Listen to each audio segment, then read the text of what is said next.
तो जैसा कि अब मैंने दिखाया आपको कि जिस तरह से परमिशन के लिए जद्दोजहद करनी पड़ी और आखिरकार मैं कह सकता हूं कि लोकतंत्र की जीत हुई। कमांडर साहब, अब आपको आने का परमिशन मिल गया जी। क्या कहा उन्होंने यही कहा कि शांतता से आप करो, क्योंकि लोग बहुत ज़्यादा आ रहे हैं। तो हमने भी उनको बोला कि हमें एक जगह दे दो तो आपकी शांति बनी रहेगी, हम भी शांतता से करेंगे।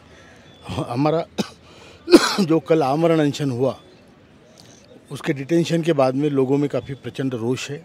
तो हम लोग अभी अंदर आए हैं। मुझे कल डॉक्टर बाबा साहेब भामरे ने बुलाया था।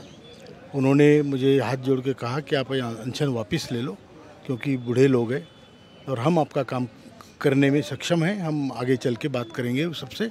हेमा मालिनी जी ने आज सुबह तकरीबन 10 मिनट मुझसे बात की।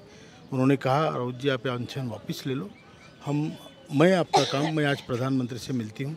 मतलब जो सांसद हमारे यहाँ पे आए थे और भी कई सांसद जो यहाँ आ नहीं पाए, लेकिन उनकी भावना हमारे साथ है, वो सभी लोग हमारे रिप्रेजेंटेटिव बनके संसद में हमारा मुद्दा भी उठाएंगे और प्रधानमंत्री जी, श्रम मंत्री जी और वित्त मंत्री जी से बात भी करेंगे। तो ये सब वहाँ पे चल रहा है। तो इसीलिए हमारा जो अभी हमारे लोग जो दूसरे राज्यों से आ रहे हैं उनको यहाँ पे जो पुलिस ने अभी जगह दी है उसके लिए मैं उनका भी शुक्रगुजार हूँ। और हम भी कोऑपरेट करेंगे। हम तो शांतता से करना चाहते हैं। हमारा कोई पॉलिटिकल उद्देश्य तो है नहीं कि सरकार को गिराओ, सरकार को झुकाओ। हम सरकार को मनाना चाहते हैं।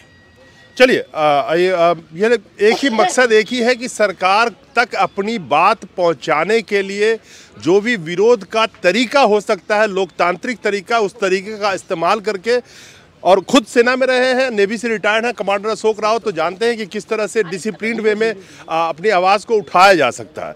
तो आखिरकार थक करके जो 13 तारीख की शाम को आमरण अनशन पे ये लोग बैठे थे, इन लोगों को उठाया गया था और जिसकी फुटेज काफ़ी वायरल हुई, जिससे लोगों में आक्रोश आया।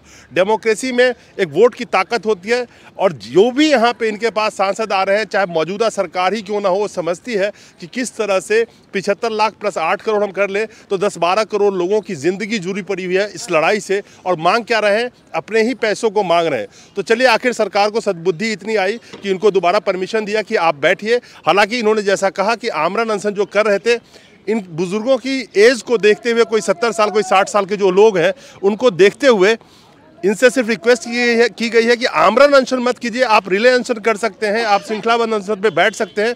तो जिसको इन्होंने भी माना कि चलिए सरकार की इतनी बात मान लेते हैं कि हम बुजुर्ग को आमरण अनशन पे नहीं बिठाते हैं, रिले अनशन करके अपने विरोध की आवाज़ उठाते रहेंगे।